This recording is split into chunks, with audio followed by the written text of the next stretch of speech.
lots of people, it's like they're scared to disclose their financial information. So when you tell people you have to disclose your assets and your monthly income, people usually very hesitant to do that. So, and again, in the summary, as a rule, if you owe less than 50,000, no disclosure is required.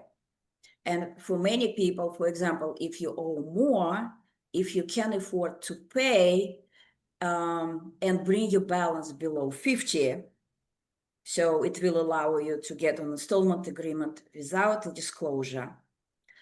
And there is another exception.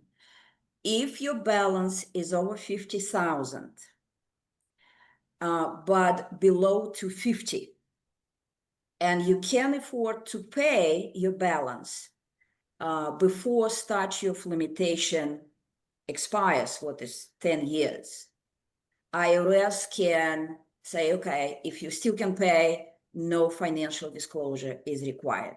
So we work with the IRS and basically trying to do it like the best what we can do for the client. So if we can avoid financial disclosure, so we will help you to avoid disclosing your financial assets. And another thing about the lien, tax lien. So even if the IRS will file a tax lien against your property, there is a process when you can remove it.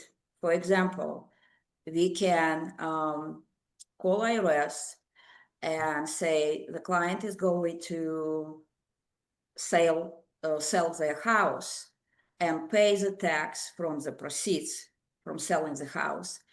In this case, IRS will allow to file a discharge to remove a federal lien. So there is an option available with the IRS when they will be willing to remove tax lien.